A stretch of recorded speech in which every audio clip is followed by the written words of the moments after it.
Hey guys, it is Friday here in West Virginia, and it's a special Friday because it is our Independence Day, the 4th of July. And today we're going to do a red, white, and blue special. Uh, I brought out a few of my cars, I think about 18 of them. I think I have more than that have the red, white, and blue theme going on with them, but I figured 18 was enough for this holiday special. And we're not going to unbox anything just because of it being a special holiday that lands on a Friday instead of Free It Friday. It's just the 4th of July Friday.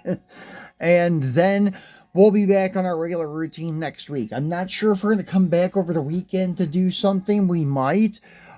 Just all depends what happens, what we find. And we do have some stuff in stock right now that I want to unbox for you guys, but I already have the episodes planned out for next week. So we might not be back until Monday, and then we'll be back with our regular Mopar Monday, and we'll be cracking open a few Mopars, and then we will be doing our Free It Friday as usual starting next week. So anyways, today for our red, white, and blue tribute, probably the most patriotic vehicle I have is this guy right here. This is the O'Reilly's Auto Parts exclusive from last year. I did not get a chance to get any of the other ones because there's no O'Reilly's around where I live in West Virginia, except for one that's like 70 miles away. And most of the time when I get there, they have nothing. I ended up buying this on eBay maybe 2 or 3 months ago and such, and it was a lot cheaper than what it was this time last year. I think I paid 20 bucks for it, but when this thing was trending, it was like 30 or 40 bucks. But now it's kind of died down and such. Maybe this time of year it may bring back a little nostalgia and people may want to pay a little more for it. I don't know. But they have two more this year. Last year it was this guy and the van. The van actually looks pretty sweet too. Actually, the van I kind of like more than the truck. I just haven't had a chance to pick one up. And it just looks really good. It looks like a 1970s like custom van, how it would have been, because I don't know why in the 70s people are really patriotic, and I'll go over that when we get to the other vehicles and such. But anyways, this truck is very cool, and it was an O'Reilly's exclusive. As you can see, it has the eagle on the hood, and it even says 4th of July on it. This year they have a 57 Chevy sedan delivery and a 69 Camaro Pro Street or Pro Stock. And the Camaro actually looks really cool. It looks like a late 60s, early 70s Pro Stock car. The sedan delivery I think is okay, but I don't know, it's not that great. And I know Walmart, they did a special 6-car set that's a Walmart exclusive. I'm hoping maybe I'll pick that up this weekend, but probably no such luck. My Walmart's always behind. I'll probably end up getting the July 4th set on August 4th or something like that. So anyways, moving along. Now, how I was stating about like the 70s being a patriotic decade. As you could see, these three here were driven by the icon Bruce Larson, and all of his paint schemes through the whole decade of the 70s, his car's name was USA 1, and he always painted every one of his vehicles like this. As you can see, the starting of the decade was this guy here, the 70 Camaro, and these are Hot Wheels drag strip demons, all three of them, and they are beautifully done. This casting is awesome from Hot Wheels. I love it. It's a little bit better looking than the actual 1-to-1 70 funny car Camaro. But yeah, I still dig it. It looks really, really good. Same thing with their Monza and Corvette. The stance on the Hot Wheels ones are a little different than the 1-to-1s, and they look really, really good. This is in the mid 70s, like 75 or so, and this is his Monza. And he had a Vega too, but they didn't make it in Hot Wheels Drag Strip Demons. Johnny Lightning makes it, but it's just a regular Vega. I'm not sure if that certain year he raced Pro Stock or Super Stock instead of Funny Car. I'm not sure. But this one is from the late 70s. As you can see, it's got a picture of a nuclear power plant on the back window, which is kind of cool. And it's USA 1 once again, and this is based on like a 78, 79 Corvette in that era. So very cool. Then we'll move along to a couple of others that scream America on them. And that is the Dom Prudhomme, the Snake. And these are not the usual ones. These are the ones from late 70s. They were later in the 70s that he had. The Army Snake Cuda and the Army Snake Arrow. He did have a Monza and Vega also. He did go to Chevy for a couple of years. But these are his Mopars. As you can see, they look very good in this red, white, and blue Army livery. And the snake is done in the stars and stripes, which is really cool. And once again, these are from Hot Wheels. And this is a very cool casting, the Plymouth Arrow. There's also a company called RCCA Action that makes the Arrow funny car, but in my opinion, I don't think it's as good as the Hot Wheels one. And then they also make Bruce Larson's Monza and such. Their castings are cool, and they may be actually more accurate for the one-to-one than what the Hot Wheels are, just because the stance on theirs is a lot more authentic than the stance of the Hot Wheels. The Hot Wheels ones are sitting more on the ground. The rear ends are lower than what the cars were in the 70s. But yeah, I just love the way the Hot Wheels drag strip demons, the Hot Wheels funny cars look. They have a really killer stance on them. Then we have another one that was the rival of Dom Prudhomme, and that was Tom McEwen, the Mongoose. And this is one of his English leather Monzas, and this one just looks like it has fireworks on it or something. They're not really fireworks, but with the shooting stars that are yellow, but the streamers coming out the stars are red, white, and blue. The car is dark blue metallic on top and white on the bottom with some red pinstriping on the very bottom. It looks really, really good. So that's why I brought him out. But yeah, the others that I have of Mongoose, all these are drag strip demons. As you can see, the other English leather Mongoose, I was going to say Monza, but Mongoose Duster that he had, is done in red, white, and blue. Very cool with the stripes on the top of the vehicle. And then he had his Mongoose 2 that was done in red, white, and blue. And the Snake 2 Hot Wheels Cuda also is done in red, white, and blue, but the main paint is white on it, as on this one it's blue with highlights of red and white. The Snake 2 is white with highlights of red and blue.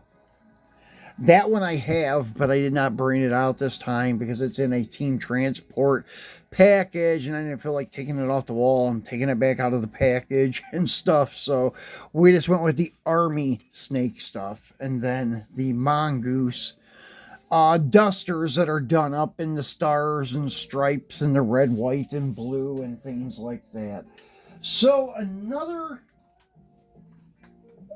group, but it's really just, I think, two guys, was Sox and Martin, Ronnie Sox, and I forget Martin's first name, but anyways, they always had their cars done in red, white, and blue. And this is the Cuda from Johnny Lightning. This is probably, in my opinion, the best looking variation. They released it like this in two different ways. This one came with the model car box. It had the classic plastic series, I believe is what it was called. And they had it with the real riders, the rubber tires, and the Kragers, which looked accurate and such. But the other variants of it have like plastic wheels with their black plastic wheel or tire with a chrome centerline looking wheel. They don't look bad, but that one just is my favorite one because it looks more like the actual car than any of the others. And they released it in another series besides Classic Plastic in that same variation with the rubber tires, the Kragers, and such. Now, another one that is very popular. Um, Actually, all of their cars are pretty iconic. I think most people know all of their rides, even the ones that didn't get raced that much, like the Superbird, but it was still pretty popular. This is their 68 Hemi Cuda, and this is wheel variation that Hot Wheels had in the Drag Strip Demons, if you guys did not know. There is the one that looks more realistic with the 5 slots, but still yet the back tires are a little bit tiny. And then there's this one here that has the big 5 spokes on it. It looks okay. For a Hot Wheel, it looks great. But to be like a replica of the actual Pro Stock, Super Stock, whatever it was, car, and it just doesn't go over that well with these wheels. This one looks a little better, but it should have had a set of wheels on it like they do with the Challenger of Dick Landy. And actually, we'll take a look at it next so I can show you guys. The Dick Landy ones, I have 2 of his cars, and actually I messed up because I thought it was dark blue on the Johnny Lightning one for the Quarter Mile Legends 2-pack, but it was red, white, and black, not red, white, and blue.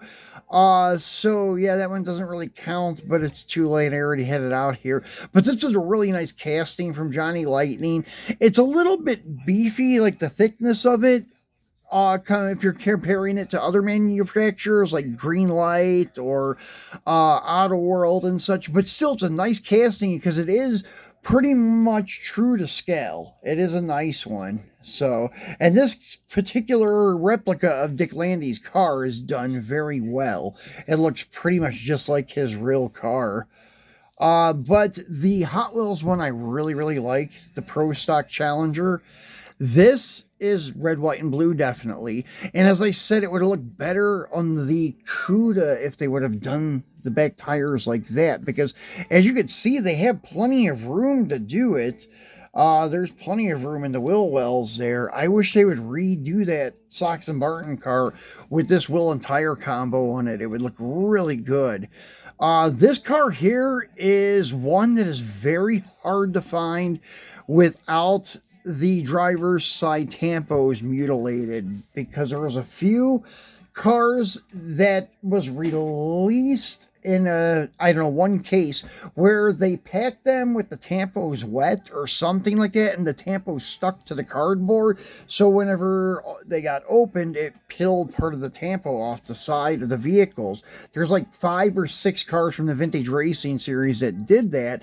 And my opinion is, if you have it carded, probably I would not open it. Even if you are an opener, I would try to sell your carded one and buy one loose, because if you got to them like right away when they were first released, it didn't really harm them. And there were a few that made it out of there without any problem, and people opened them and they're fine, like this example here. But yeah, that was kind of the weird thing about the Vintage Racing stuff. I wish they would do another series of Vintage Racing or Drag Strip Demons, but a 20 or 30 car lineup instead of just like 5 cars for like a car culture set.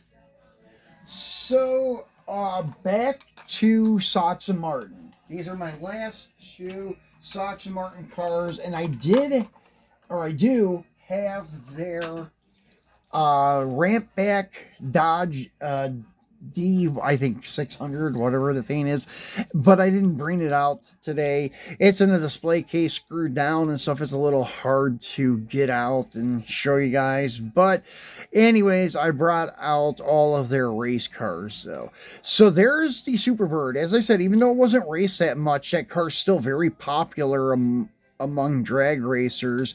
The guys that followed these guys back in the 60s and 70s. Remember that car? Now the Barracuda or the Cuda, the 71 back there, and this Duster were ones that were pretty iconic. Same thing with that 68 Cuda. This guy here was in the Vintage Racing series. That's the one thing, like some of their cars were in the Drag Strip Demons. That was the 68 Barracudas, but their Duster was from Vintage Racing, and the Superbird and Cuda, 71 Cuda that I showed you guys are from Johnny Lightning. And then last but not least, we have two here that are just red, white, and blue. This is a Power Wagon. I have a Ram Charger too that is South Point Racing or South Point Off-Road, done in red, white, and blue, but I forgot to bring it out. So we just have the Power Wagon today, done in red, white, and blue. And this one wasn't released too long ago. In the Auto Hauler set, it was pulling an enclosed trailer with a 71 Cuda in it. So pretty cool. And this is the first time they've done the wheels in gold on a Power Wagon, which I thought was pretty cool. So anyways, last one, guys, and that is a wagon, the Lead Sled, and it is done up in red, white, and blue, mostly white with a little bit of red and some blue, but it still looks pretty cool. And since they had pretty much an all drag racing theme going on except for a couple of trucks, I figured I would go ahead and throw it out here. But that's it. As you can see, the table or the lot here is full of red, white, and blue rides. So guys, hope you all have a nice 4th of July and a safe 4th of July. Hope nobody blows their hands off or anything like that. So be careful with your fireworks. And if I don't talk to you over the weekend, we will be back on Monday for our Mopar Monday. So once again, have a happy and safe 4th of July. Thanks for watching.